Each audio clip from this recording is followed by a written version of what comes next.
ऐसा संत बताते हैं, जब भगवान से कोई प्रार्थना की जाती है तब उसे पूरा होने में शायद विलंब हो जाए, परंतु जब भगवान के भक्त से कोई प्रार्थना की जाए तो भगवान को उस प्रार्थना को स्वीकार करना ही होता है, क्योंकि कहते हैं भगत के वश में है भगवान। और आज की वीडियो होने वाली है भगवान के ऐसे ही भगत गोवर्धन जी महाराज, जिनको हम गिरिराज जी भी कहते हैं। इस वीडियो में मैं आपको संपूर्ण जानकारी दूंगा, कैसे आप गिरिराज जी आ सकते हैं, होटल या धर्मशाला कहाँ पे लेना है, और वीडियो के अंत में गोवर्धन जी से जुड़ी एक महत्वपूर्ण जानकारी भी आपके साथ शेयर करूंगा। तो बने रहें वीडियो के अंत तक मेरे साथ। यहाँ आने के लिए सड़क मार्ग और रेल मार्ग दोनों उपलब्ध हैं। इसके साथ यहाँ पे सबसे समीप का एयरपोर्ट आगरा में स्थित है। भारत के सभी प्रमुख रेलवे स्टेशन से आपको मथुरा के लिए ट्रेन मिल जाएगी। मथुरा से गोवर्धन की दूरी मात्र 20 किलोमीटर है। स्टेशन से आपको ई रिक्शा मिल जाएगा, जो कि 50 रुपये प्रति व्यक्ति में आपको गोवर्धन जी छोड़ देगा। दोस्तों, परिक्रमा मार्ग स्टार्ट होता है दान घाटी मंदिर से। यहाँ विराजमान गोवर्धन जी को दूध चढ़ाया जाता है। परिक्रमा मार्ग 21 किलोमीटर का होता है, जिसमें कि 2 परिक्रमा होती है, छोटी और बड़ी। छोटी परिक्रमा 9 किलोमीटर और बड़ी परिक्रमा 12 किलोमीटर की होती है। दोस्तों, परिक्रमा मार्ग में कुछ देर चलने के बाद एक स्थान आता है पुंछरी लोटा। इस स्थान की अलग ही कहानी है। भगवान श्री कृष्ण जब यहाँ से जा रहे थे तब उनके साथ एक सखा भी था, और उन्होंने उस सखा को यहीं इसी स्थान पर बैठा दिया। कहा कि तुम यहीं बैठना, मैं यहाँ से आगे जाऊँगा।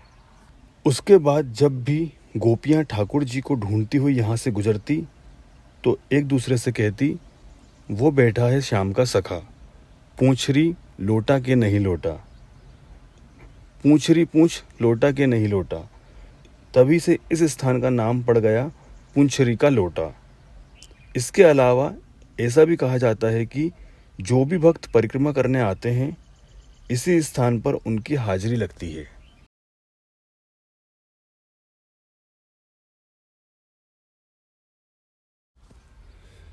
इसके बाद आता है जतिपुरा मुखारबिंद मंदिर। दोस्तों, ये वह स्थान है जहाँ भगवान श्री कृष्ण ने इंद्रदेव का अभिमान तोड़ने के लिए गोवर्धन पर्वत को अपनी उंगली पर 7 दिन तक उठा के रखा था। द्वापर युग में ब्रजवासी अच्छी बरसात के लिए इंद्र की पूजा करते थे। तब श्री कृष्ण ने सबको बतलाया कि बरसात कराना तो इंद्र का कर्तव्य है, हमें गोवर्धन पर्वत की पूजा करनी चाहिए, जिस पर हमारी असंख्य गायें चरती हैं और जिस पर लगे पेड़ हमें वनस्पति और फल देते हैं। जब ब्रजवासियों ने श्री कृष्ण जी के कहने पर इंद्र को छोड़ गिरिराज जी की पूजा करना प्रारंभ कर दिया, तब इंद्र ने अभिमान के कारण पूरे ब्रजमंडल पर 7 दिनों तक लगातार वर्षा कराई थी। तब श्री कृष्ण जी ने अपने सुदर्शन चक्र को कहा कि आप वर्षा की गति को नियंत्रित करें, और शेषनाग को ब्रजमंडल के चारों ओर दीवार बनाकर पानी को अंदर ना घुसने दिया, और स्वयं प्रभु ने अपनी कनिष्ठ उंगली पर इसी स्थान पर गिरिराज जी को धारण किया और ब्रजवासियों की रक्षा की। बोलो गिरिराज जी महाराज की जय। जब हम मुखारबिंद से आगे बढ़े तो परिक्रमा में जंगल का रास्ता हमने अपनाया। वहाँ पे चारों तरफ पेड़ और रास्ते में ब्रज की रज थी, जिस पे चलने में इतना कोमल। ब्रज की रज में आप जब चलेंगे तो वो आपके पैरों से चिपकेगी नहीं, और आपको बहुत ही सुखद अनुभव होगा। उसके बाद दोस्तों बारिश शुरू हो गई और हमारे बच्चों ने काफ़ी इन्जॉय किया। पूरे रास्ते हम भीगते हुए हमने परिक्रमा पूरी की। यहाँ दोस्तों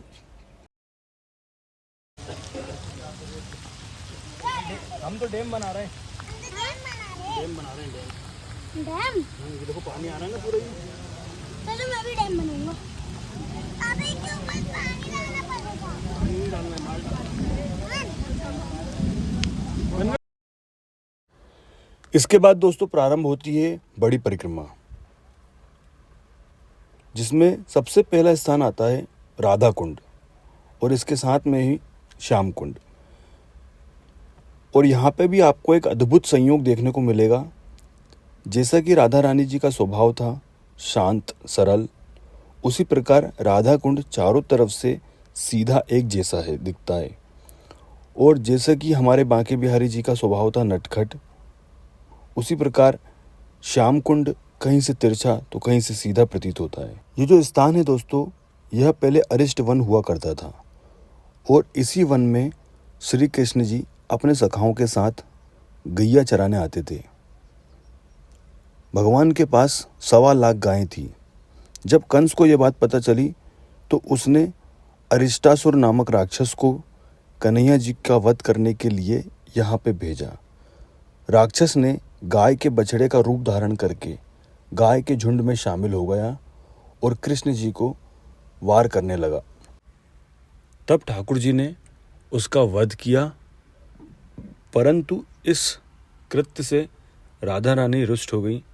उन्होंने कहा, कन्हैया तुम्हें गौ हत्या का पाप ना लगे, इसलिए तुम इस कुंड में स्नान करो। और राधा जी ने अपने कंगन से इस कुंड का निर्माण किया। परिक्रमा मार्ग में आगे चलने पर हम दर्शन करेंगे मानसिक गंगा के। दोस्तों,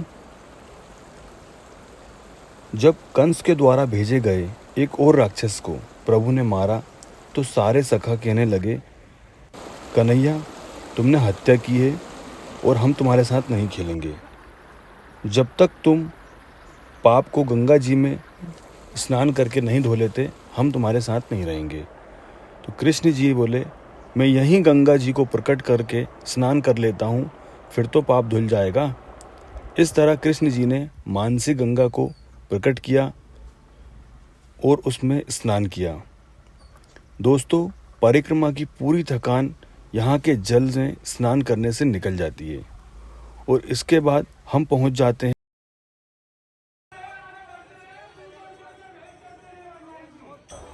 बोलो बांके बिहारी लाल की जय। और दोस्तों, ये थी हमारी यात्रा। आपको कैसी लगी कमेंट करके ज़रूर बताएं। वीडियो अच्छी लगी हो तो चैनल को ज़रूर सब्सक्राइब करें। धन्यवाद।